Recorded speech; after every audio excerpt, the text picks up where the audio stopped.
আরামবাগের খবরে নজর রাখবো। আরামবাগে সেখানেও কেন্দ্রীয় বাহিনী ভোটারদের মধ্যে বচসা, বাড়ি বাড়ি গিয়ে সিআরপিএফ এর বিরুদ্ধে মারধরের অভিযোগ উঠছে।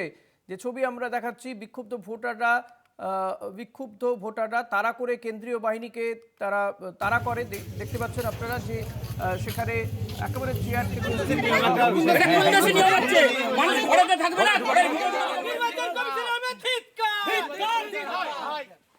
নির্বাচন কমিশনার হাই হাই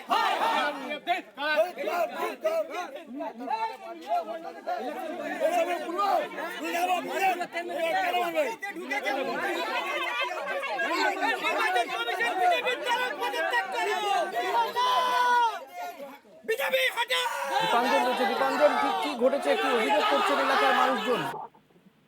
এলাকার মানুষজন যেটা অভিযোগ করছে যে কেন্দ্র বাহিনীর অতি সক্রিয়তা। তার কারণ আরান্দি সাতমাথা এলাকায় 173 নম্বর বুথ যেখানে রয়েছে, সেই বুথটি কিন্তু একেবারে গ্রামের মাঝে এবং ঘন বসতিপূর্ণ এলাকায় এই বুথ। তো যেটা স্থানীয় মানুষরা অভিযোগ করছে যে এইখানে তারা যে যার বাড়িতে ছিল, তারপর হঠাৎই অতর্কিতে কেন্দ্র বাহিনীরা সেই বাড়ি বাড়ি যান এবং মারধর করতে শুরু করে। তারপরেই কিন্তু প্রতিরোধের মুখে পড়তে হয় গ্রামবাসীদেরকে। কেন্দ্র বাহিনীকে তারা প্রতিরোধ করেন এবং তারপরে তারা পিছু হটে। মানুষজন যেটা বলছেন যে শুধুই যে আক্রমণ করা কেন্দ্র বাহিনী, এটা তো একবারই ঠিক হয়নি, কিন্তু যেটা পঞ্চায়েতের যিনি সভাপতি আছেন তিনি বলছেন যে কেন্দ্র বাহিনীকে ব্যবহার করছে কমিশন এবং বিজেপিকে, যাতে ভোটটা পাইয়ে দেওয়া যায় তার ভোট। সেই জন্যই কিন্তু কেন্দ্র বাহিনীর অতি সক্রিয়তা লক্ষ্য করা যাচ্ছে। এই নিয়ে কিন্তু কমিশনকে তোপ দেখেছেন এই অঞ্চল যিনি সভাপতি আছেন ইকবাল বাবু।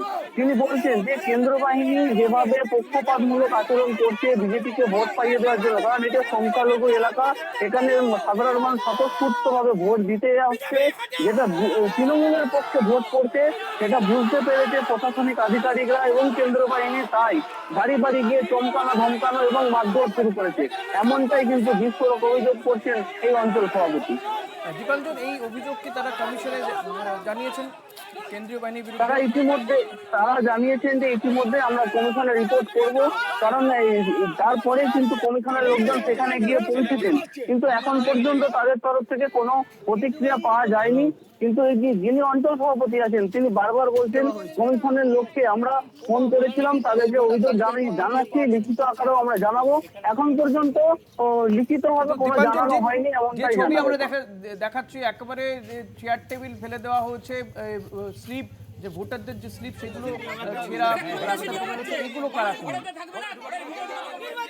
গ্রামবাসীরা দাবি করছে যে তারা ভোট দিতে যাবে বলে বাড়িতে যে যারা বেরোচ্ছিলেন সেই মুহূর্তে কেন্দ্র বাহিনী যায়, কেন্দ্র বাহিনী এগুলো ছিঁড়ে ফেলেছে, এমনটাই তারা অভিযোগ করছে। যদিও কেন্দ্র বাহিনীর তরফ থেকে কোনো প্রতিক্রিয়া এখন পর্যন্ত মেলেনি। ধন্যবাদ দীপাঞ্জন। কথা বলছিলাম প্রতিনিধি দীপাঞ্জন রায়ের সঙ্গে। ভোটারদের যে তালিকা, সেই তালিকাও ছিঁড়ে ফেলা হচ্ছে, মারধরের অভিযোগ, বাড়ি বাড়ি গিয়ে মারধর করছে কেন্দ্রীয় বাহিনী, এমনই গুরুতর অভিযোগ হচ্ছে কেন্দ্রীয় বাহিনীর বিরুদ্ধে।